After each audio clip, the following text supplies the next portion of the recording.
Buenos días a todos los que nos seguís hoy a través de nuestra plataforma de Zoom. Encantados de que nos acompañéis hoy en este desayuno en línea con Baltar Abogados. En concreto, contamos hoy con Nuria Prieto, es abogada especialista en Derecho Tributario, como digo,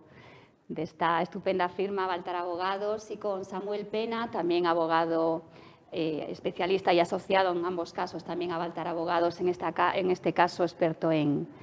Derecho Laboral. Un placer teneros hoy aquí para tratar, yo creo, un tema interesantísimo. Vamos a dejarnos llevar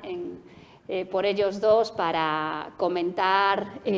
todos los pormenores que conlleva en términos de fiscalidad, materia laboral y seguridad social, la movilidad internacional de trabajadores. En este caso nos matizarán muchísimo cómo debe regularse, entiendo con esos puntos críticos, ¿no? Un flash que nos haréis de puntos muy críticos a la hora de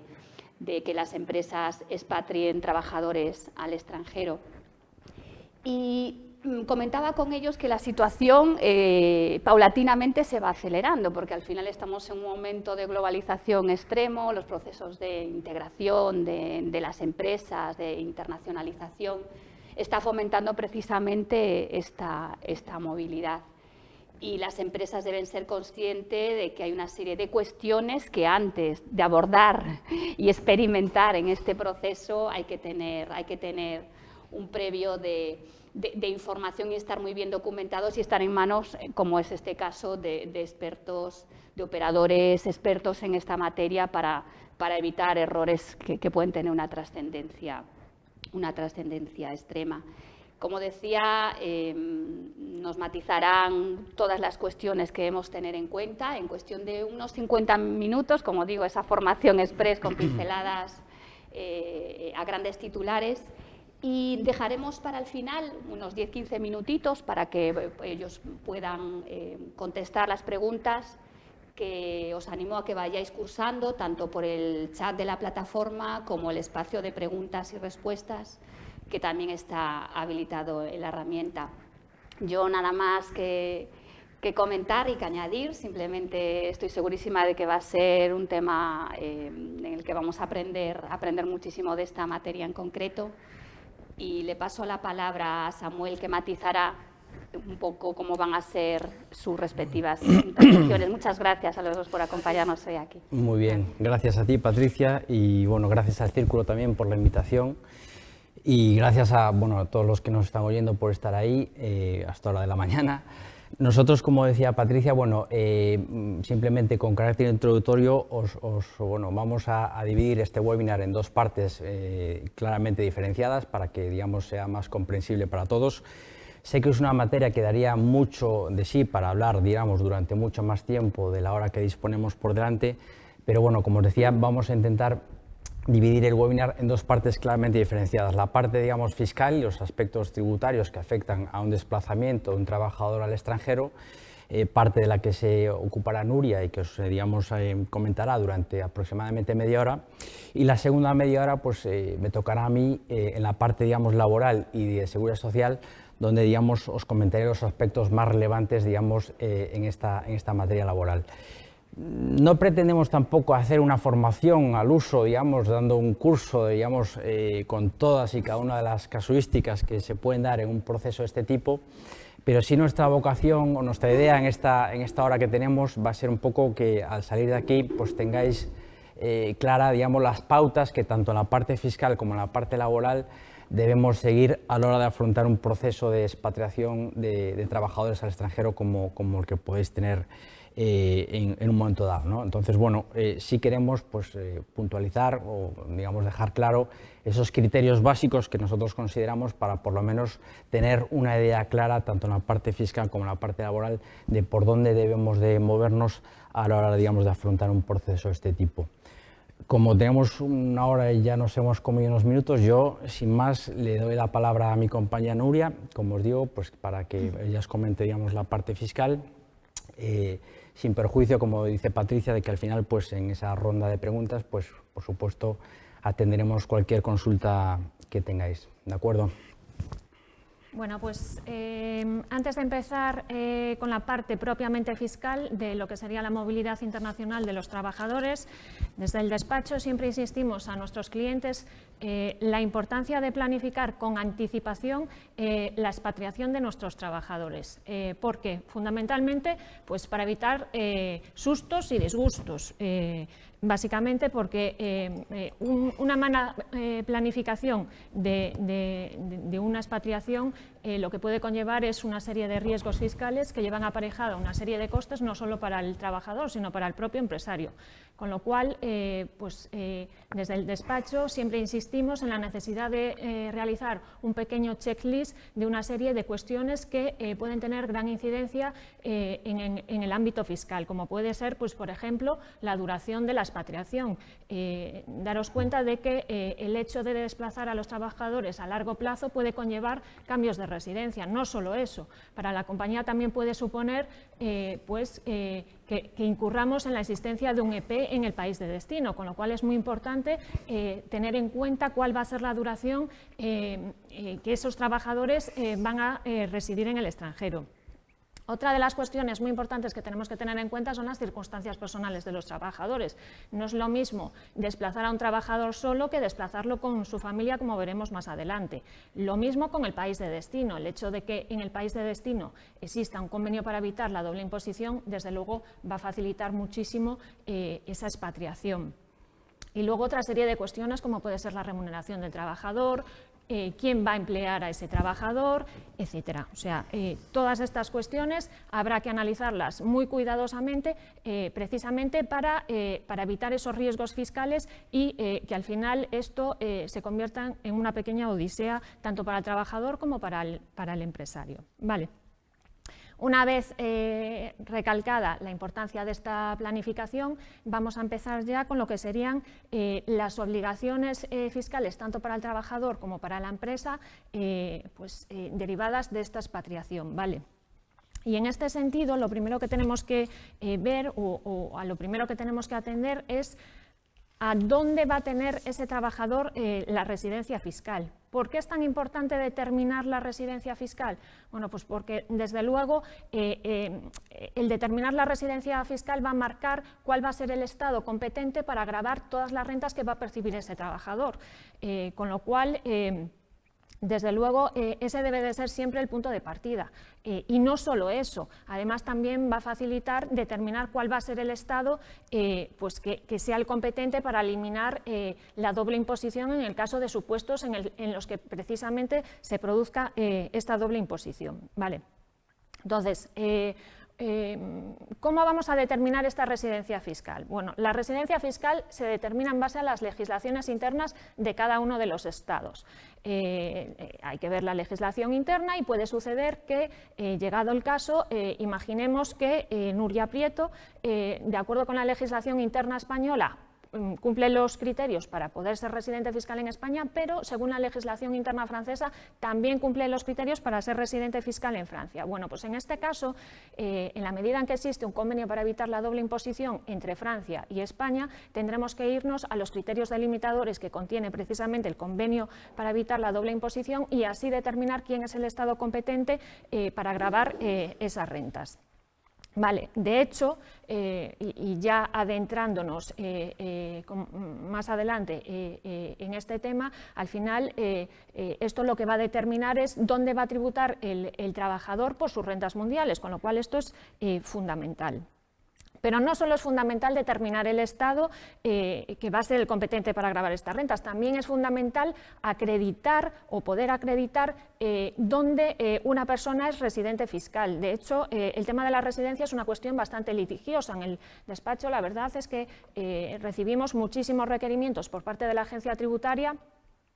a efectos de acreditar dónde una persona tiene la residencia fiscal, ya no solo en el caso de residentes fiscales no solo de residentes fiscales en el extranjero, sino también de residentes fiscales en España. Y en este punto recalcar que, aunque por antonomasia el medio de prueba pues que tiene un poco de más peso y más validez a efectos de acreditar la residencia es el certificado de residencia fiscal, lo cierto es que también podemos hacer uso de otros medios de prueba válidos en derecho, como pudiera ser bueno, pues, billetes de avión, tarjetas de embarque, los visados, los contratos de alquiler de la vivienda habitual, facturas de consumos, etcétera. De hecho, haciendo un poco incidencia en este supuesto, comentaros que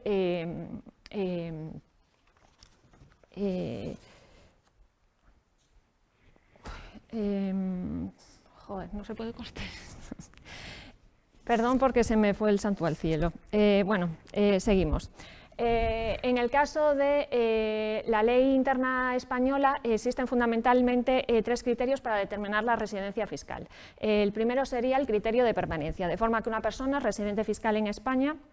cuando permanezca en territorio español más de 183 días. Este criterio de permanencia, la verdad es que ha dado mucho que hablar fundamentalmente en el último año con motivo de la crisis del coronavirus, porque sabéis que con motivo de los estados de alarma se han impuesto restricciones a la movilidad y ello ha obligado que tengamos que permanecer en determinados estados más tiempo del que a priori íbamos a permanecer. En este sentido, pues la OCDE ha hecho una serie de recomendaciones y pues ha considerado pues, que el coronavirus no deja de ser una causa de fuerza mayor y que por tanto no deberíamos de tener en cuenta estos periodos a efectos de determinar o de computar esa residencia fiscal. De hecho, hay países como UK que han aceptado estas recomendaciones y así lo plasman en su propia legislación. Sin embargo, pues, la Dirección General de Tributos ha sido más clara en este tema y ha considerado que en la medida en que no existen reglas especiales derivadas de estas restricciones de movilidad, lo cierto es que el hecho de que una persona tenga que permanecer en España por estas causas determina que esos días sí tengamos que tenerlos en cuenta a efectos de determinar esa residencia fiscal en España. ¿Vale? Otro de los criterios que establece la ley interna española es el criterio del centro de intereses económicos, de forma que una persona se considera residente fiscal en España cuando tenga aquí sus principales fuentes de renta y o de patrimonio. Y el último criterio sería el del núcleo familiar, de forma que se presume que una persona es residente fiscal en España cuando resida habitualmente en España, su cónyuge no separado legalmente y sus hijos menores de edad, salvo que acredite la residencia fiscal en otro estado a través del correspondiente certificado de residencia fiscal. Estos serían los criterios de acuerdo con la ley interna española. Y como os comentaba antes, puede suceder que según la ley interna española nosotros tengamos la consideración de residentes fiscales en España, pero que, por ejemplo, también cumplamos con los criterios que establece la ley de otro país, por ejemplo Francia, para también tener la consideración de residente fiscal. En este caso, como os comentaba anteriormente, cuando existe convenio para evitar la doble imposición suscrito entre ambos países, existen una serie de criterios delimitadores que van en cascada, que lo que van a hacer es permitir delimitar o determinar cuál es el estado competente para gravar esas rentas, ¿vale? Y esos criterios delimitadores son 5. El primero sería el de la vivienda permanente a su disposición, de forma que si yo tengo una vivienda en España, pero también tengo un apartamento alquilado en Francia, realmente no solucionaríamos este conflicto de intereses y nos tendríamos que ir al siguiente criterio delimitador, que sería el centro de intereses vitales, entendido como el lugar o el estado donde tengamos las relaciones económicas, personales, sociales, etcétera, más estrechas. Si este criterio tampoco nos sirve para delimitar quién es el estado competente, seguiríamos y bajaríamos al siguiente criterio delimitador, que sería el de la residencia habitual, entendido como el lugar, el estado en el que permanezcamos mayor número de días del año. Si tampoco este criterio está claro, nos iríamos al siguiente, que sería el de la nacionalidad, y en el caso de que también con respecto al criterio de nacionalidad no estuviese clara la residencia, ya el último criterio delimitador sería acudir al acuerdo entre los estados contratantes. Vale, entonces, una vez determinada la residencia fiscal, como os decía anteriormente, es muy importante acreditarlo. Medio de prueba más importante, evidentemente, es el certificado de residencia fiscal emitido por las autoridades fiscales competentes del Estado en cuestión, pero también existen otros medios de prueba válidos en derecho. De hecho, pues hay muchos países que, pese a tener suscrito convenio para evitar la doble imposición con España, lo cierto es que son reacios a emitir este certificado de residencia fiscal. Esto nos ha pasado, pues, por ejemplo, con Arabia. Incluso voy más allá, puede suceder que el Estado sí emita también ese certificado de residencia fiscal, pero su burocracia sea lenta y por los motivos que sea, pues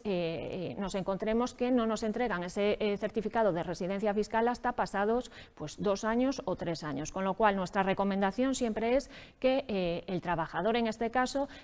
guarde toda aquella documentación, al menos durante los 4 ejercicios abiertos a prescripción, con toda aquella documentación que le permita acreditar, llegado el momento, pues que efectivamente en el ejercicio cuestionado tenía la residencia fiscal en el estado pues, del que se trate. Vale. Una vez tenemos determinada cuál es la residencia fiscal y una vez comprobados que disponemos de todos los medios de prueba necesarios para poder acreditar esa residencia fiscal, lo que vamos a ver a continuación es qué ocurre tanto en el caso de aquellos trabajadores que mantienen la residencia fiscal en España como en el caso de aquellos trabajadores que, con motivo de la expatriación, pierden la residencia fiscal en España.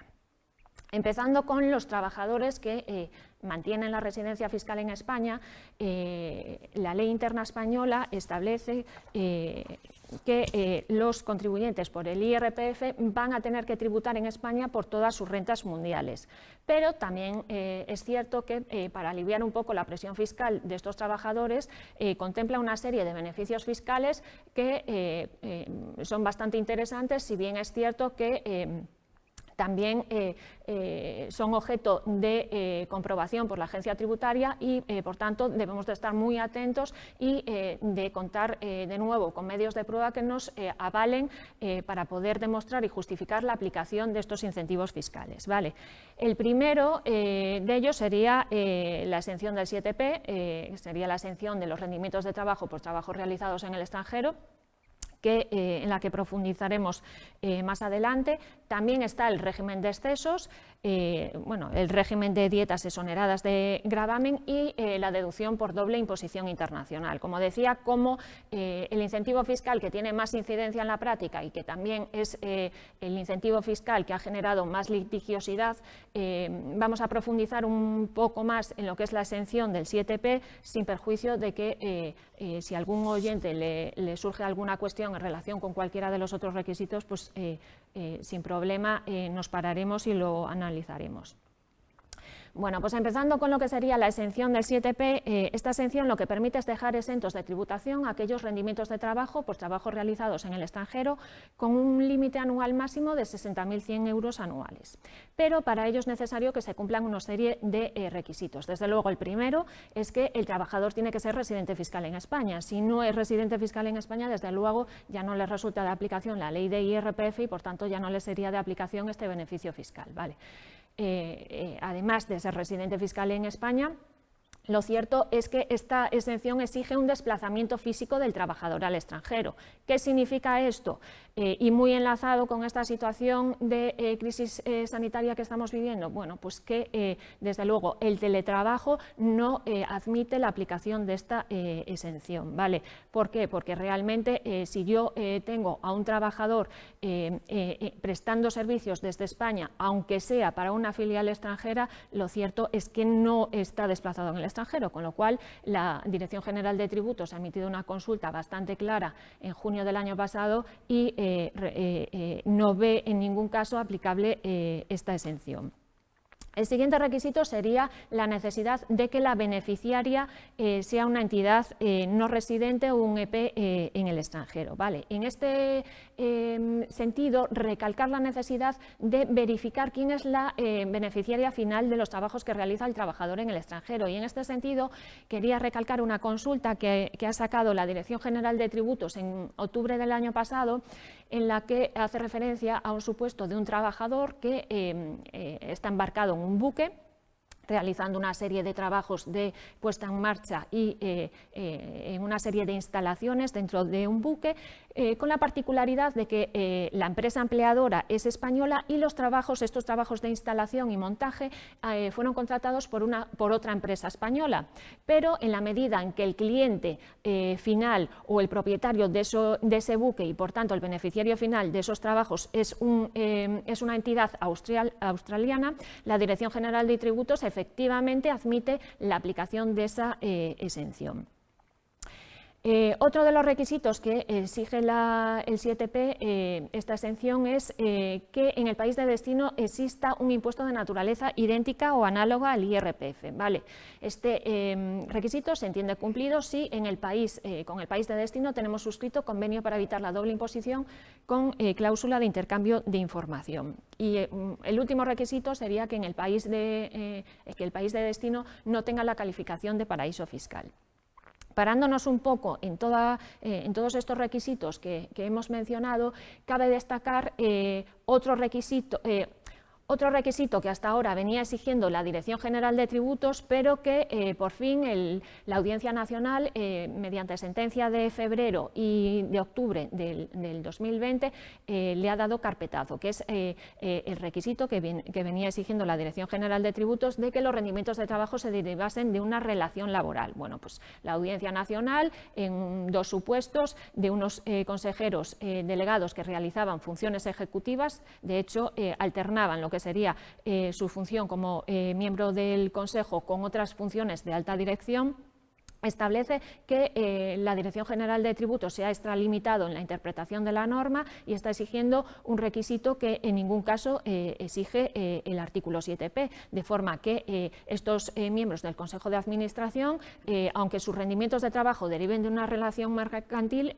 pueden beneficiarse plenamente de la exención del 7P si se cumplen el resto de requisitos establecidos en la norma. ¿Vale? Todo esto con un matiz, que es que todavía está pendiente de resolución por el Tribunal Supremo un recurso de casación que lo que venía es, o lo que pretende es solucionar la duda de si aquellos miembros del Consejo de Administración que realizan funciones meramente deliberativas en filiales extranjeras también quedarían amparados en lo que sería la exención y por tanto tendrían cabida en esa definición de rendimientos de trabajo por trabajos realizados en el extranjero. ¿Vale? Estamos a la espera, supongo que en breve tendremos esta resolución por parte del Tribunal Supremo. Estos serían los requisitos para poder aplicar la exención. Vamos a ver ahora lo que es el cálculo de la exención. ¿Cómo se calcula estos rendimientos exentos? Bueno, pues dejando al margen lo que serían las retribuciones específicas, que estarían en principio exentas, siempre que se deriven de ese desplazamiento al extranjero, habría que aplicar un criterio de reparto proporcional de forma que en el numerador aparecerían el número de días que ese trabajador ha estado desplazado físicamente en el extranjero y en el denominador aparecería el número de días totales del año. También aquí es importante hacer referencia a una sentencia muy reciente de febrero de este mismo año, en la que el Tribunal Supremo por fin soluciona una duda que se venía planteando constantemente, y es que a partir de ahora tanto los días de salida como los de regreso a España deberán de tenerse en cuenta a efectos de calcular la exención, lo cual es bastante importante. Y ya para finalizar con la exención, nada, simplemente comentaros la necesidad de estar en disposición de poder justificar esta exención, con lo cual todos aquellos documentos que nos permitan, ante una eventual comprobación de la agencia tributaria, justificar nuestro derecho a aplicar esta exención son fundamentales. Y otra cuestión que yo considero bastante importante es que tanto el trabajador como la compañía deben de ir de la mano en el procedimiento de aplicación de esta exención, fundamentalmente porque en casos de desplazamientos a filiales extranjeras, cierto es que la agencia tributaria viene exigiendo una serie de documentación que en ningún caso está al alcance del trabajador, sino que es documentación propia de la empresa, y por tanto es conveniente que en este caso tanto trabajador como empresario trabajen conjuntamente. Bueno, pues hasta ahora hemos visto qué pasa con los trabajadores que mantienen la residencia fiscal en España. Hemos visto que estos trabajadores tienen obligaciones fiscales en España, pero no debemos olvidar que también podrían tener obligaciones fiscales en el extranjero, ¿vale? Con lo cual es fundamental verificar con un despacho local del país de destino qué tipo de obligaciones, ya no solo del trabajador, sino de la empresa, pudieran tener estos trabajadores en el extranjero. Bueno, pasamos ahora a lo que serían las obligaciones fiscales de los trabajadores que cambian de residencia fiscal. En este caso, a priori, estos trabajadores pues van a tributar por sus rentas mundiales en el país de destino, pero estos trabajadores también se van a convertir en, o van a adquirir la condición de no residentes fiscales en España. Con lo cual, ojo con aquellas rentas de fuente española que puedan percibir estos trabajadores. En este sentido, recordaros que los rendimientos de trabajo percibidos por no residentes solo están sujetos en España cuando se deriven de trabajos realizados en España. Si no se derivan de trabajos en España, no están sujetos en España, pero sí pudieran estar sujetos en España a otro tipo de rentas. Imaginemos el caso de un trabajador que, por ejemplo, es no residente, pero tiene alguna propiedad, algún inmueble en España. Bueno, pues cierto es que en el caso de que existan estas propiedades en España, tendremos que ver, atendiendo también al convenio para evitar la doble imposición en caso de que existiese, si estas rentas pudiesen quedar sujetas en España. Y por último, para finalizar lo que sería la parte fiscal, hacer un pequeño matiz en relación con aquellos trabajadores que, finalizada la expatriación, regresan a España. Los repatriamos, ¿vale? Con carácter general, estos trabajadores, bueno, pasado determinado tiempo, adquirirán la condición de residentes fiscales en España y pasarán a tributar por sus rentas mundiales aquí. Importante tener en cuenta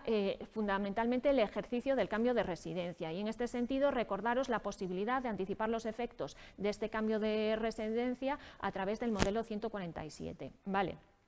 Y por último, bueno, comentaros la posibilidad de aplicar a aquellos trabajadores que impatriemos y que no hayan sido residentes fiscales en España en los últimos 10 ejercicios, el régimen especial aplicable a trabajadores desplazados a territorio español, que exige el cumplimiento de una serie de requisitos, como sería que no tengan la consideración de residentes fiscales en España en los últimos 10 ejercicios y bueno, que su desplazamiento venga motivado por una relación laboral con una entidad española o por la adquisición de la condición de miembro del Consejo de Administración o administrador de una compañía española en la que no participe o participe en un porcentaje inferior al 25%,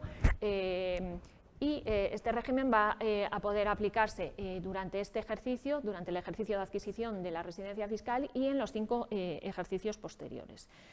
Y en principio hasta aquí lo que sería la parte fiscal. Pues muy bien, muchas gracias, Nuria. La verdad es que yo creo que más no se puede correr porque es una materia que como vemos, pues da mucho de sí, y bueno, quizás el tiempo se nos va a quedar corto, pero bueno, intentaremos ceñirnos al tiempo que tenemos y que os queden, como os decía al principio, las ideas claras tanto en la parte fiscal como en la parte laboral. Yo, en lo que se refiere a la parte laboral, la verdad es que, como veréis, pues a veces os sorprende, ¿no? Pero no tiene nada que ver con la parte fiscal, ¿no? Es decir, los criterios, digamos, son totalmente distintos, las casuísticas son muy variadas, como veréis, y lo que ocurre en muchas ocasiones es que el tratamiento fiscal de una persona que está desplazada en el extranjero en ocasiones no tiene mucho que ver con la parte laboral, como luego veremos. Hay ocasiones en las que se pierde la residencia fiscal en España para tener una residencia fiscal en el extranjero, pero a lo mejor por circunstancias de la relación laboral, pues incluso esa persona puede quedar obligada a cotizar en España, como luego veremos. Yo, entrando ya un poco en la parte laboral, para que tengamos claro un poco también la casuística que tenemos, os voy a dividir, digamos, el webinar mío en 2 partes, ¿no? En la primera parte, en lo que se refiere a los aspectos jurídico-laborales del desplazamiento de trabajadores al extranjero, como veis en la presentación, y una segunda parte claramente diferenciada, donde abordaremos la problemática o la casuística derivada de la seguridad social, ¿no? Es decir, cómo va a quedar el trabajador, digamos, a efectos de seguridad social. Con lo cual, empezando por los aspectos jurídico-laborales, aquí me refiero simplemente para que nos entendamos, digamos, a lo que es la relación laboral en sí misma, ¿no? Es decir, partimos de un presupuesto hecho que es un denominador común en cualquier proceso, que es un contrato de trabajo válidamente celebrado aquí en España, con un trabajador en España, con una empresa española, y que en un momento dado, pues por las circunstancias que sea, se hace necesario que esa empresa pues desplace a ese trabajador al extranjero para llevar a cabo pues un proyecto de cualquier tipo, ¿no? Os comento esto porque en muchas ocasiones nos plantean supuestos, digamos, que no son propiamente desplazamientos, ¿no? Y en ese sentido, si por ejemplo voy a contratar a una persona ex novo para que desde el primer día de trabajo realice una función al extranjero, eso no es propiamente un desplazamiento y eso nos puede generar algún problema en materia de seguridad social, como luego veremos. Entonces, en primer lugar, quería significaros que cuando hablamos de un desplazamiento de trabajadores al extranjero, hablamos de una previa relación laboral, ¿vale?, con un contrato de trabajo válidamente, digamos, celebrado en España. Y como os decía, pues aquí una de las cosas claves es diferenciar, digamos, el régimen legal que existe en nuestro ordenamiento de trabajo y el régimen convencional, ¿no? A esto, ¿qué me refiero a esta diferenciación? Pues que efectivamente, en virtud de esa relación laboral, tenemos un estatuto de los trabajadores, una norma aplicable, que es la normativa española, y en particular un artículo 40 que muchos de vosotros conocéis, donde se regula la movilidad geográfica de trabajadores, con una serie de definiciones de lo que es un desplazamiento, con una serie de definiciones de lo que es un traslado, con una serie de deberes por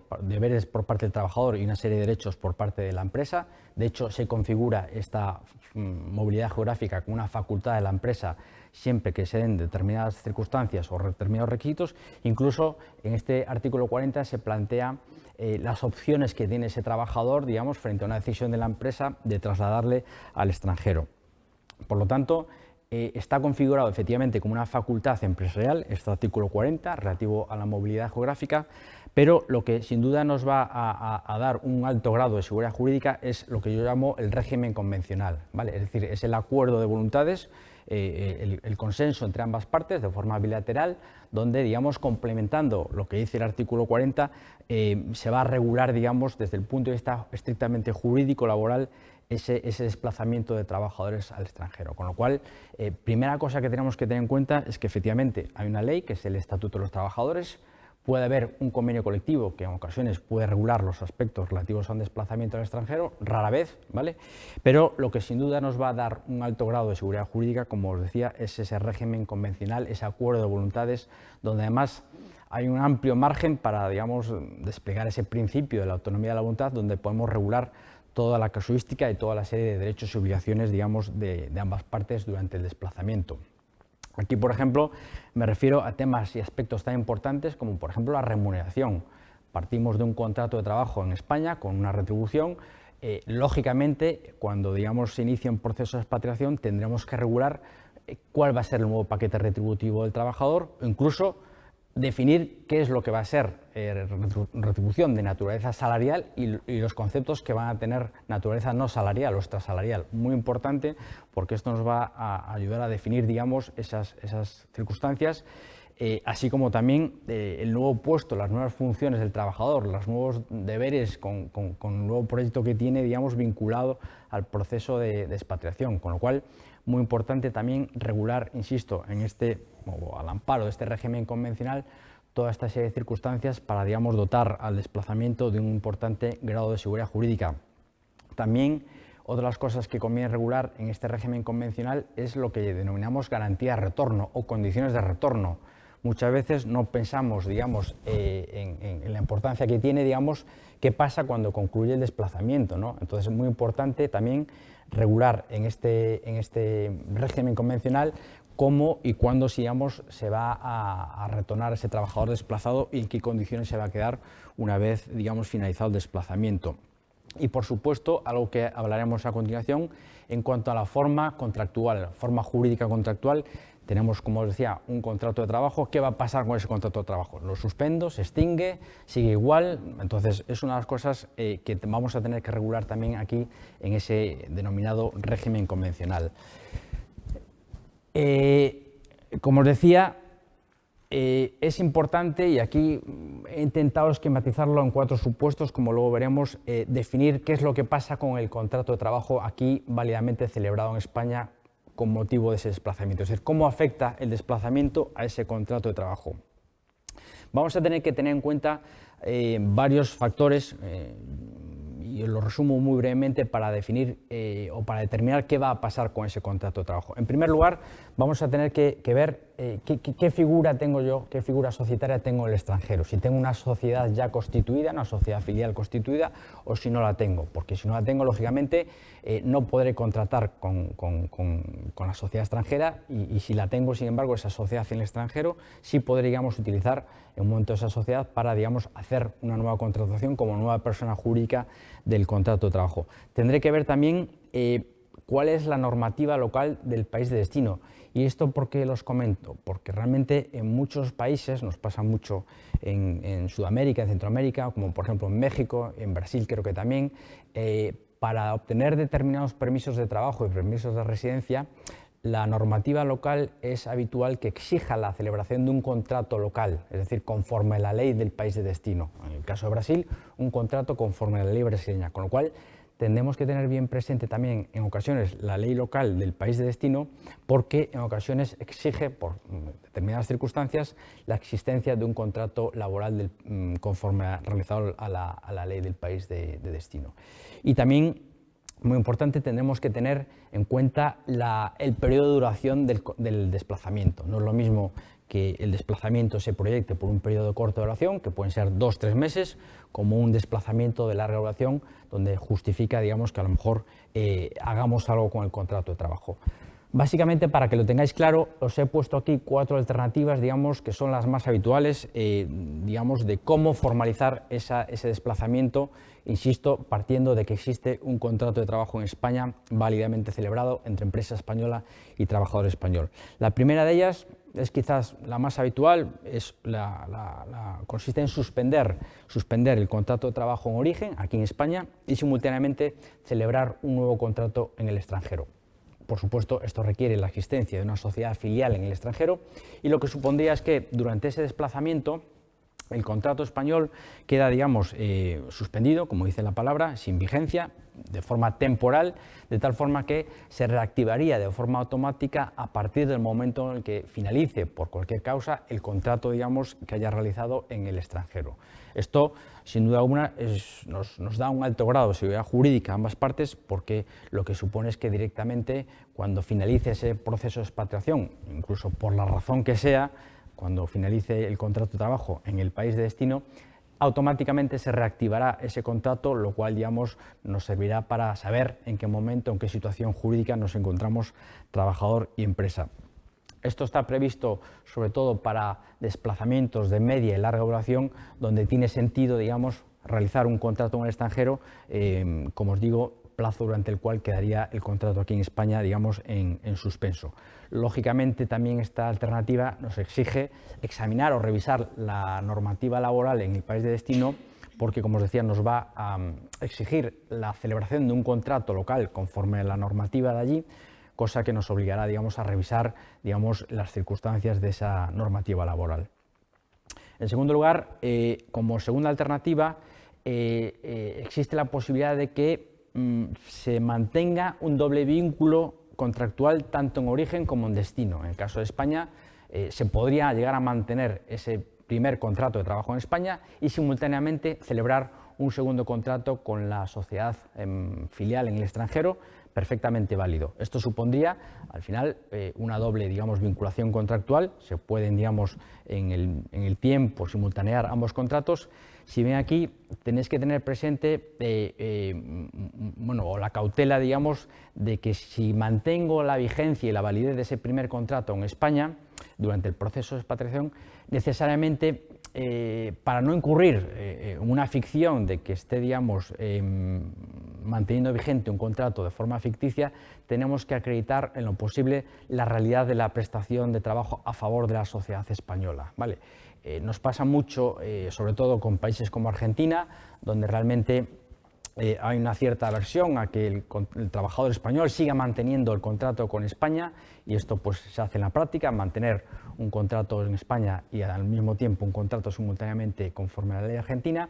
Pero aquí muy importante también tener presente que para mantener la eficacia y validez de ese contrato en España se debe acreditar la válida realización de algún servicio o prestación de servicios a favor de la entidad española. No estaría justificado una vinculación con la empresa española si realmente ese primer contrato en España no tiene, digamos, sustento ni eficacia, y por tanto, para justificar la remuneración de la empresa española y para justificar la cotización, como luego veremos, a la Seguridad Social española, sería aconsejable que se pueda acreditar la realización del servicio a favor de la empresa española. En tercer lugar, también como tercera alternativa, os indico ahí la posibilidad de mantener el contrato en origen, aquí en España, sin contrato en el país de destino. Esto es posible y es muy frecuente, sobre todo en desplazamientos de muy corta duración o de corta duración, donde realmente no está justificado el formalizar un nuevo contrato con la entidad filial en el extranjero, y tiene sentido mantener el contrato en España sin perjuicio de que la prestación de servicios de forma efectiva se haga en el país de destino. Lógicamente, esto no es más que una novación contractual del contrato de trabajo en España, donde lo único que se llega a modificar es el lugar de prestación de servicios, el centro de trabajo, que durante un determinado periodo con carácter temporal pasa a ser fuera de España, y en todo caso, en virtud del principio de la autonomía de la voluntad del que antes os hablaba, cualquier otra circunstancia que, digamos, venga vinculada a los aspectos del contrato de trabajo, remuneraciones, plazos y demás. Y en último lugar, existe también la posibilidad, aunque es poco frecuente o menos habitual, de extinguir el contrato en España, extinguir el contrato de trabajo aquí y simultáneamente hacer un contrato de trabajo en el país de destino, ¿vale? Esto no es muy frecuente, como os digo, pero bueno, es una opción perfectamente válida, y sobre todo cuando hablamos de desplazamientos ya de muy larga duración o incluso cuasi definitivos, ¿no? Donde no tiene sentido ni siquiera suspender esa relación laboral en España, y por tanto pues habrá que, o propondremos extinguir la relación laboral en España, circunstancia que habrá que valorar incluso desde el punto de vista de la antigüedad. Por ejemplo, cuando extingue un contrato, habrá que valorar si de alguna forma liquido esa antigüedad, bien indemnizando al trabajador por ese fin de contrato conforme la antigüedad que le corresponda, bien reconociéndole la antigüedad en el contrato en el país de destino, o bueno, en todo caso habrá que ver la forma y manera, digamos, en la que extinguimos ese contrato de trabajo en España. Antes de pasar a la parte de seguridad social, también me gustaría mencionaros, muy importante, en cualquier desplazamiento que hagamos en la Unión Europea, una normativa que existe, digamos, en lo que se refiere a las relaciones de trabajo, ¿no? Antes os decía que a la hora de regular un desplazamiento tenemos un amplio margen de autonomía de la voluntad para regular cualquier derecho, cualquier obligación de las partes en cuanto a aspectos de las condiciones de trabajo, pero también me gustaría detenerme aquí en una norma que existe, que es a veces un poco desconocida, pero que está ahí y que además cada vez tiene más importancia, que es la Ley 45/1999. Esta ley sobre el desplazamiento de trabajadores en el marco de una prestación de servicios transnacional, insisto, el año 99 ha sufrido varias reformas, la última de ellas en el año 2017, y ahora mismo está en sede parlamentaria para, digamos, modificar aspectos conforme a varias directivas comunitarias. Existe una directiva comunitaria, inicialmente la 71 del año 96, ¿vale? Y recientemente la 957 de 2018, donde lo que vienen a establecer estas directivas en el ámbito de la Unión Europea, insisto, en el ámbito de la Unión Europea, es que cuando una empresa establecida en un Estado miembro traslada temporalmente a un trabajador a otro Estado miembro, son de aplicación ciertas condiciones mínimas de esa normativa del país de destino, independientemente de que mantenga el contrato laboral en origen. Es decir, si yo estoy en España con un trabajador que desplazo a Alemania, por ejemplo, durante un periodo de 5 o 6 meses, ¿vale? Independientemente de que el contrato laboral en España siga vigente y no haga ningún contrato laboral conforme a la normativa alemana, porque es un desplazamiento de corta, media duración, insisto, de 5 o 6 meses, lo que me dice la directiva es que en determinadas condiciones de trabajo necesariamente necesariamente se va a aplicar la normativa alemana que exista en ese momento. Estas condiciones de trabajo, os las enumero porque vienen, digamos, de una forma muy clara en la Ley 4599, se refieren a tiempo de trabajo, cuantía del salario, muy importante, igualdad de trato y no discriminación, el trabajo de menores, prevención de riesgos laborales, no discriminación de trabajadores temporales y a tiempo parcial, respeto a la intimidad y dignidad de los trabajadores y libre sindicación y los derechos de huelga y de reunión. Por lo tanto, muy importante esta norma porque en cualquier desplazamiento que hagamos dentro de la Unión Europea, desde España a otro país europeo, nos va a obligar, en definitiva, a examinar en estas materias la regulación normativa o la regulación del país de destino que deberemos necesariamente tener en cuenta, ¿vale?, independientemente de que el contrato laboral español siga vigente y siga siendo aplicable. Por lo tanto, insisto, importante esta norma, que está un poco ahí, digamos, aprobada de forma desconocida, y lo más importante es que además, como os decía antes, se está aprobando una reforma de esta ley, que en los próximos meses seguramente se aprobará y se publicará en el BOE, que supone darle una vuelta de tuerca a esta situación, porque lo que viene a decir la nueva directiva del 2018 es que ya cuando el desplazamiento alcance los 12 meses, se entenderá aplicable en toda regla la normativa del país de destino en estas materias, ¿vale? Con lo cual, importante, porque aunque, insisto, tengamos el contrato español plenamente vigente, nos va a obligar, digamos, a examinar la legislación laboral del país de destino que debemos aplicar a las condiciones de trabajo del personal español que desplacemos. Importante también, además, una cosa, y es que yo como empresa española estoy obligado a comunicar, en el caso que os comentaba antes, a la autoridad laboral alemana las condiciones y las circunstancias de mi desplazamiento. Es decir, soy yo, empresa española, quien tengo que comunicar a la Inspección de Trabajo de Alemania tanto el tiempo de desplazamiento, número de trabajadores de forma nominativa, circunstancias de desplazamiento, duración y todas las circunstancias, para que al final sea la autoridad laboral alemana o los órganos de inspección quienes tengan la posibilidad de comprobar si efectivamente a esos trabajadores desplazados se les está aplicando, digamos, la normativa laboral en los aspectos que os he comentado. Importante también que sepáis que hay un régimen sancionador, también cada vez más coordinado y armonizado entre las autoridades laborales de los distintos países de la Unión Europea, que al final pues, lo que se ha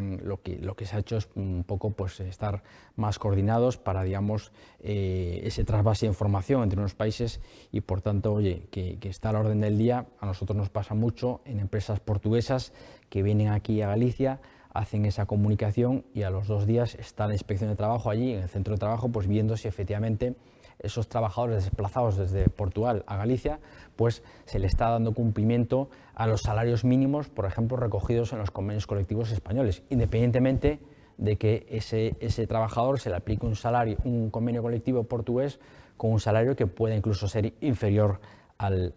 marcado por el convenio colectivo aquí de aplicación. Bueno, y ya pasando a la parte de seguridad social, voy a intentar también aquí sintetizar un poco la casuística que tenemos, y lo primero que os quería trasladar también es que existe en materia de seguridad social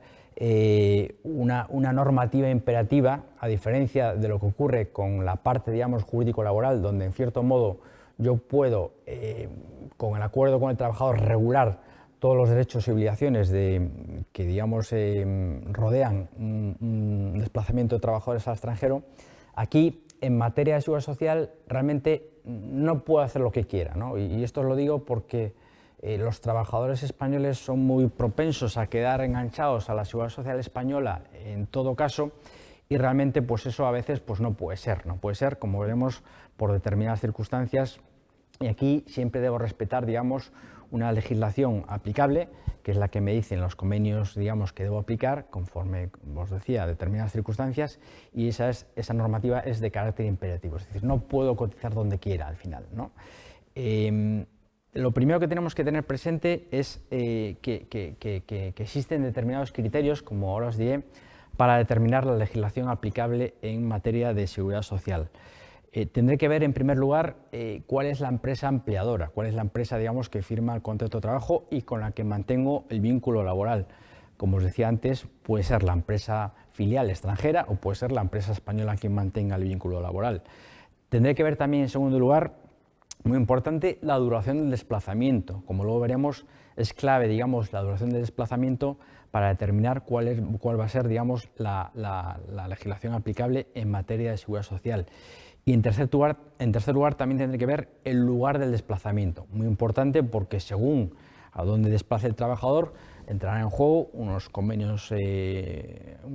bilaterales, según España tenga suscritos o no esos convenios con esos países, o si es en la Unión Europea, aplicarán los reglamentos comunitarios, o si es un país sin convenio, como luego veremos, pues tendrá también otras consecuencias. Con lo cual, muy importante revisar bien la duración del desplazamiento y el lugar del desplazamiento. La regla general en materia de seguridad social es que hay una única legislación aplicable, ¿vale? Es decir, no puedo, por regla general, salvo casos muy contados, aplicar dos regímenes de seguridad social distintos y, consecuentemente, no puedo estar cotizando, salvo en casos muy concretos, en dos países distintos. Esta norma, digamos, como os decía, es de carácter imperativo y lo que voy a hacer es resumir los tres supuestos, digamos, en los que se pueden dar con más circunstancia o habitualidad para saber qué norma debemos aplicar en materia de seguridad social y, por tanto, dar respuesta a esa pregunta de dónde debo cotizar. El primer supuesto es desplazamientos dentro de la Unión Europea, que es algo pues, relativamente frecuente. Trabajador español, que por ejemplo en el caso que os comentaba antes, es desplazado a Alemania. Aquí hay unos reglamentos comunitarios ya bastante antiguos, son los reglamentos 1408 del 71 y el 574 del 72, donde realmente se ha llegado a conjugar una normativa comunitaria, como os digo, bastante armonizada, digamos, y bastante coordinada, que, como os digo en la presentación la anterior, hay un principio básico que es el principio de la territorialidad, ¿vale? ¿Esto qué significa? Que en principio yo voy a cotizar, empresa y trabajador van a cotizar en el país, digamos, del lugar de prestación de servicios, ¿vale? Pero con una importante excepción que tiene, digamos, su trascendencia, y es en cuanto a la duración, ¿vale? En el caso que os comentaba antes, si yo desplazo a un trabajador a Alemania, en principio estaría obligado a cotizar en Alemania y me vendría obligado a afiliarme en Alemania, pero esta excepción, como os digo, tiene una importancia trascendental porque es en cuanto a la duración del periodo de desplazamiento. Y con carácter general lo que me dice la excepción es que voy a poder seguir cotizando en España y voy a poder seguir estando, digamos, en España afiliado, siempre y cuando el desplazamiento no sea superior a 24 meses, ¿vale? Muy importante porque esto es hasta cierto punto muy habitual, ¿vale? Desplazamientos dentro de la UE que no superen los 24 meses de desplazamiento, podré seguir enganchado a la Seguridad Social española. Transcurrido, obviamente, ese periodo máximo de 24 meses, estaré obligado, digamos, a cotizar en el país de destino, en el caso que os comentaba antes, en Alemania. Que tampoco nos deba preocupar, y os lo comento esto en este supuesto dentro de la UE, que tampoco nos deba preocupar cotizar durante un determinado tiempo en un país dentro de la Unión Europea, porque, como os decía antes, los reglamentos comunitarios que existen en esta materia están lo suficientemente armonizados y coordinados para, digamos, establecen lo que se llama la totalización de periodos de cotización. Entonces, que no os preocupe que durante un periodo de una vida laboral de una persona se haya cotizado en un país de la Unión Europea que no sea España, porque, os voy a poner un ejemplo, cuando una persona se jubile, llegada a la edad legal de jubilación, a los 66 años, puede tener una vida laboral de 40 años y de esos 40 años, pues 5, durante su etapa, digamos, profesional, puede haber cotizado en un país de la Unión Europea como Portugal o Alemania. Lo que vienen a decir estos reglamentos comunitarios es que realmente esos 5 años cotizados, digamos, en el país extranjero, en este caso Alemania, se van a considerar en todo caso como si fueran cotizados en España, con lo cual, si la norma española, que es donde genero el hecho causante de la jubilación, me exige un periodo mínimo de cotización de X años y el cómputo de las cotizaciones conforme a los últimos 25 años, esas cotizaciones realizadas en el país de destino durante ese periodo van a ser tenidas en cuenta por la normativa española como en la práctica si se hubieran cotizado en España, con lo cual Esto también debemos trasladarlo a los trabajadores porque al final el cotizar en un país dentro de la Unión Europea es prácticamente, digamos, en la práctica similar como si hubiera cotizado en España.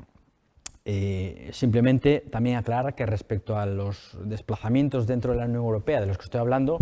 existe también un convenio, aparte de del ámbito comunitario, con un convenio suscrito con el Espacio Económico Europeo, que incluye a determinados países que no son de la UE, que también son Islandia, Noruega, Liechtenstein y Suiza, con lo cual a estos países también, digamos, se aplica en la misma medida estos reglamentos comunitarios de los que os estoy hablando. En segundo lugar, otro supuesto que sería cuando el desplazamiento se hace fuera de la Unión Europea, ¿vale? Y aquí, digamos, divido la casuística a su vez en dos supuestos, como veis en la presentación, según ese país de fuera de la Unión Europea tenga un convenio o no tenga un convenio con España, ¿vale? En primer lugar, si el desplazamiento se hace a un país de fuera de la Unión Europea, hacia un país con el que España tiene suscrito un convenio bilateral en materia de seguridad social, tendré que revisar las condiciones del convenio y ver qué es lo que dicen, ¿vale? España tiene suscrito convenios bilaterales en materia de seguridad social con muchos países, no los voy a enumerar aquí, pero bueno, son bastantes y con cierta habitualidad pues nos encontramos con la aplicación práctica de estos convenios. No confundir los convenios bilaterales en materia de seguridad social con los convenios bilaterales que existen en materia tributaria, no tienen nada que ver, ¿vale? Y la regla general de estos convenios bilaterales es muy parecida a la normativa que os he comentado antes respecto a la Unión Europea, ¿vale? Se establece un principio de territorialidad, donde en principio estoy obligado a cotizar en el país de destino, pero hay la misma excepción en cuanto a la duración del periodo de desplazamiento, ¿vale? Es decir, si ese desplazamiento no supera un determinado tiempo, yo podré seguir manteniendo la cotización en España y la aplicación de la normativa de seguridad social española. Habrá que ver en cada caso cada convenio, porque aquí cada convenio utiliza un plazo máximo de duración. Hay convenios que hablan de 1 año, hay convenios que hablan de 2 años, quizás los que más, pero incluso hay algunos convenios que hablan hasta 5 años, ¿no? Con lo cual habrá que revisar el convenio en cada caso para ver cuál es el periodo máximo de cotización en el cual yo puedo estar cotizando en España y también prever que muchos de estos convenios establecen también la posibilidad de una prórroga, es decir, aunque marque 2 años iniciales, siempre cabe, en algunos casos 2 más 2, que justificando, digamos, el carácter temporal de desplazamiento, transcurridos más de los 2 años iniciales, se pueda prorrogar otro año, otros 2 años más, ese mantenimiento de la seguridad social española para que el trabajador siga enganchado a la seguridad social de nuestro país. Como os decía antes, también cabe la posibilidad de que ese desplazamiento a un país de fuera de la Unión Europea se realice en un país con el cual España no tenga suscrito ningún convenio bilateral en materia de seguridad social. En este caso se pueden dar dos casuísticas, dos casos. Uno, que el trabajador mantenga el vínculo laboral con España. Hablamos del trabajador, por ejemplo, en el caso que comentaba antes Nuria, Arabia Saudí, donde no hay convenio. Si yo mantengo el contrato de trabajo en España, este es uno de los supuestos donde cabe excepcionalmente la doble cotización. Es decir, la norma española me obliga a cotizar por ese trabajador en España, mantenerlo afiliado en la Seguridad Social Española, independientemente de la duración del desplazamiento, sea 1 año, 5 o 10, ¿vale? Trabajadores, insisto, desplazados a países sin convenio bilateral, y a su vez tendré que ir a ver la norma en materia de seguridad social que existe en el país de destino para ver si también existe alguna obligación de cotizar a la seguridad social, donde es posible que incluso me obliguen a cotizar por ese trabajador, aun manteniendo el vínculo laboral con España, supuesto, como os digo, que daría pie a esa doble cotización y, por tanto, doble cobertura en materia de prestaciones. Por contra, si no existe vínculo laboral con España, en el caso de Arabia, si yo mando al trabajador y le hago un contrato local allí en destino, ya sí que no existe ninguna vinculación con la Seguridad Social Española, se produce un desenganche total del trabajador con la Seguridad Social Española y no habrá, digamos, obligación de cotizar aquí ni razón de ser para mantener afiliación de ningún tipo. Ya para concluir, Hablando de este último supuesto también, y ahí lo pongo en la presentación, también me gustaría hacer una referencia al convenio especial, al convenio especial que existe en la Seguridad Social. Esto es una herramienta muy útil, como el caso que os acabo de comentar, donde un trabajador puede estar o puede quedar desenganchado de la Seguridad Social española. Este convenio especial lo que nos permite es dar continuidad, en definitiva, al alta en el régimen general, aquí en la Seguridad Social española, y en definitiva generar, mantener o incluso ampliar el derecho a las prestaciones, ¿no? Esto es muy habitual en desplazamientos, como digo, a países donde no existen convenios bilaterales, se produce una baja del trabajador en la Seguridad Social y esta herramienta, en definitiva, pues nos permite que ese trabajador pueda seguir cotizando a la Seguridad Social española. Realmente es un acuerdo entre el trabajador y la Seguridad Social, pero es muy frecuente y muy habitual que ese acuerdo, digamos, venga avalado, mejor dicho, venga, digamos, asumido lo que es el coste por la empresa. Dentro del paquete retributivo que la empresa le puede llegar a ofrecer a un trabajador está, digamos, la suscripción de este convenio especial y en particular el coste de este convenio especial, porque además, bueno, pues como alguno de vosotros sabréis, este convenio lo que supone es, en definitiva, pues asumir esas cotizaciones sin haber una relación laboral como tal, con la posibilidad de elegir entre una base máxima y una base mínima y con un coste aproximado de entre 10.000 y 12.000 euros al año, ¿vale? Que, insisto, en ocasiones pues asume la empresa, digamos, dentro del paquete retributivo ofrecido por el trabajador, ofrecido por la empresa al trabajador. Este convenio especial es una herramienta muy útil porque, entre otras cosas, pues da cobertura a contingencias como la jubilación, la incapacidad permanente, las prestaciones en materia de muerte y supervivencia y la asistencia sanitaria, algo que nos preocupa, sobre todo cuando nos desplazamos a un país en el extranjero. No cubre, por contra, contingencias como las derivadas de incapacidad temporal ni tampoco las prestaciones por desempleo. Y bueno, aquí concluye mi parte. Yo creo que hemos cumplido, digamos, el horario previsto. Creo que hay algunas preguntas, ¿no, Nuria? Y si quieres, pues nos lanzamos de los ya. oyentes, bueno, en concreto hay una de Javier Bullón Camarasa y dice: para todos los panelistas, trabajador español en organismos internacionales, vive en el extranjero con su familia, no paga impuestos en España ni en el país de residencia. Su actual trabajo no tiene relación con el que tuvo en España. La pregunta es: tiene casi 20 años de cotización al régimen general en España. ¿Le conviene seguir cotizando por su cuenta a la Seguridad Social para poder tener pensión en España? Bueno, pues mira, al hilo que os acabo de comentar ahora, obviamente pues sí me parece un supuesto, digamos, que entraría, digamos, o interesaría que entrase en el convenio especial en materia de seguridad social, ¿no? Como os decía, es habitual que los trabajadores españoles, pues pensando sobre todo en su futura pensión de jubilación, que todos estamos muy preocupados, pues quieran seguir cotizando en España, y cuando se produce un desenganche, como os decía, a un país, o mejor dicho, cuando se produce un desenganche derivado de un desplazamiento a un país conforme el cual no hay convenio y por tanto no hay obligación de cotizar en España, sí es interesante, digamos, para mantener esas cotizaciones en la Seguridad Social, la suscripción de un convenio especial para que esa persona, en definitiva, pues cuando tenga su edad legal de jubilación, cuando cumpla 66 o 67 años y vuelva a España, pues tenga, digamos, una cobertura mínima exigible por la norma española, con lo cual, en ese caso, sí, por supuesto, que le interesaría la suscripción del convenio especial, ¿no? Mira, otra pregunta de Benito Vázquez,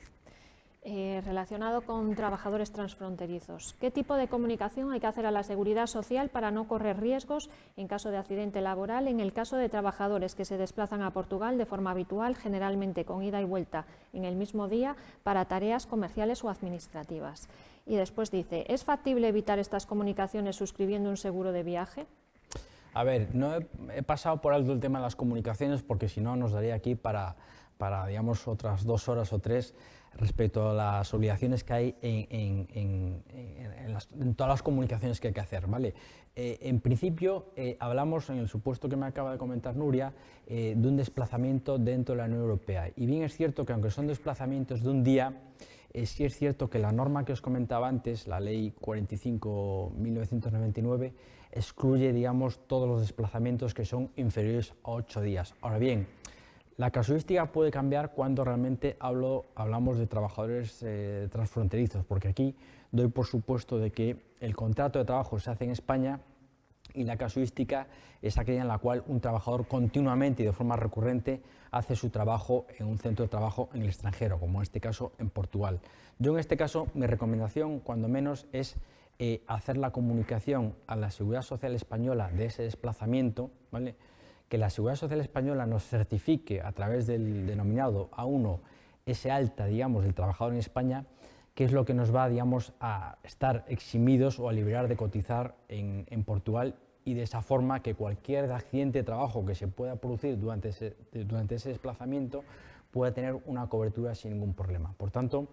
cualquier desplazamiento a Portugal, en el caso de que sea recurrente o frecuente, aconsejamos hacer la comunicación a la Tesorería General de la Seguridad Social Española, obtener ese certificado 1 que nos permitirá de alguna forma que el trabajador esté amparado y, digamos, con cobertura ante cualquier accidente de trabajo y por tanto pues que no haya ningún problema. También en ocasiones aconsejamos también comunicar a la propia mutua de accidentes de trabajo ese desplazamiento para que en todo caso, si mañana hay cualquier accidente de trabajo, que no haya ningún problema desde el punto de vista de la cobertura que pueda tener ese trabajador derivado de ese accidente de trabajo. Bueno, ya para finalizar hay otra consulta de un espectador anónimo que dice: ¿hay que revisar convenios de doble imposición en teletrabajadores que se van durante un tiempo limitado, un mes, a otro país de la OECD? En términos fiscales sigue siendo residente y declarando sus rentas en España. Bueno, aquí la verdad es que nos falta cierta información para poder dar respuesta a esta pregunta. En cualquier caso, simplemente recordad que es necesario revisar el artículo 15 del convenio para evitar la doble imposición en cuestión y fundamentalmente el 15.2, porque en el caso de que el empleador sea español, desde luego estas rentas van a quedar sujetas en España. Pero bueno, sí, recomendable, por supuesto, revisar lo que estipulan los convenios para evitar la doble imposición en relación con los rendimientos de trabajo. Me parece que hay alguna pregunta más. Gracias. Rosa María Castro Mourinho nos pregunta respecto a un trabajador transfronterizo que no tributa en Portugal por el artículo 15.4 del convenio hispano-portugués y tampoco tributa en España por el artículo 7p de la ley del IRPF. De la misma forma, trabajador transfronterizo pero residente en Portugal tributa en el impuesto RS portugués, pero no al impuesto de no residentes español, por más que los trabajos se desarrollen en España, tal y como pretende la Oficina Nacional de Gestión Tributaria. Bueno. No sé cuál es la pregunta exactamente. ¿Trabajador transfronterizo? Me imagino que en el primer caso... Son dos supuestos distintos y otros... Sí, yo me imagino que en el primer caso es un trabajador español que va todos los días a trabajar a Portugal, que estas rentas solo quedan sujetas, los rendimientos de trabajo solo quedan sujetos en España por el artículo 15.2 del convenio, y me imagino que la pregunta es si puede aplicar 7p. Y la respuesta es que siempre que se cumplan los requisitos que comentamos anteriormente, pues evidentemente sí puede aplicar el 7p, ¿vale? Y después, de la misma forma, trabajador transfronterizo, pero residente en Portugal, tributa, bueno, en el impuesto de la renta portugués, pero no en la renta española, por más que los trabajos se desarrollan en España, tal y como pretende la Oficina de Gestión Tributaria. Realmente no sé cuál es la pregunta aquí. A priori esto está correcto, es decir, el artículo 15.4 es muy claro y en el caso de trabajadores transfronterizos dice que esos rendimientos de trabajo quedan sujetos a tributación única y exclusivamente en el país de residencia, en este caso en Portugal, con lo cual la Agencia Tributaria Española en ningún caso puede exigir que esas rentas queden sujetas a tributación en este caso en España, que supongo que es la pregunta. Tenemos tiempo para una pregunta más. Un minuto, me dice aquí el técnico. Vamos a ver, Alfonso Álvarez Llavona nos pregunta si a la finalización del desplazamiento internacional hay un despido o una modificación sustancial de condiciones de trabajo al poco tiempo del retorno. nos pregunta que qué salario regulador habría que tener en cuenta para el cálculo de las indemnizaciones. Bueno, pues esto es una de las cuestiones que antes comentaba que debemos de regular con cuidado a la hora de, digamos, de pactar el desplazamiento y sobre todo el paquete retributivo, porque efectivamente esto da lugar a, digamos, situaciones de conflicto, de doble interpretación, efectivamente por lo que se refiere al salario regulador. Os decía antes, al comienzo del webinar, que no todo, digamos, retribución o no todo entrega de dinero, mejor dicho, puede llegar a ser conceptos salariales. Entonces hay que definir muy bien durante el proceso de expatriación qué es lo que le pago al trabajador como salario puro y duro y qué es lo que le doy al trabajador para compensar, digamos, otros suplidos, gastos o compensaciones que pueda tener durante el desplazamiento, o incluso vivienda, coche, colegio de hijos. Es decir, aquí hay una multitud de compensaciones que realmente debo necesariamente definir como si son de naturaleza salarial o si son de naturaleza extrasalarial. Por lo tanto, muy importante, digamos, definir con rigor cuál es, digamos, cada cosa por lo que le estoy pagando al trabajador, porque esto es al final lo que nos va a determinar ese salario regulador. Es decir, si yo tengo definido perfectamente, digamos, qué es retribución de naturaleza salarial, obviamente el salario regulador a efectos de ese cálculo de la indemnización por despido similar incluirá unos conceptos y excluirá otros conceptos, con lo cual, insisto, la pregunta también tiene un poquito de trampa porque dice al poco tiempo el retorno. Yo tampoco puedo hacer una expatriación durante unos días y concluir el contrato de trabajo porque eso supondría un fraude de ley, con lo cual lo normal es que si el despido se produce, digamos, al cabo de poco tiempo del retorno, se presumirá que las condiciones, digamos, son las que debería tener el trabajador durante el periodo de expatriación. En todo caso, insisto una vez más en la importancia de definir con rigor cuáles son los conceptos retributivos que le pago al trabajador y cuáles de esos conceptos tienen naturaleza salarial y cuáles no. ¿Vale? Bueno, y yo creo que en principio nos gustaría estar aquí mucho más tiempo con vosotros porque, como veis, pues la materia, tanto en la parte fiscal como en la parte laboral, da mucho de sí, la casuística es muy grande, pero bueno, yo creo que nuestra idea al principio, como os decía, era pues que tengáis las reglas o las pautas básicas, digamos, y esenciales para cualquier proceso de expatriación, tanto en la parte fiscal como en la parte laboral. No pretendemos, como os decía al principio aquí, dar una ponencia que regule y, digamos, de respuesta a todos y cada uno de los supuestos, pero sí espero que por lo menos os hayáis quedado con los criterios básicos y esenciales para saber por dónde movernos cuando afrontamos un proceso de este tipo. En todo caso, bueno, tanto Nuria como yo y el despacho Baltar Abogados quedamos a vuestra entera disposición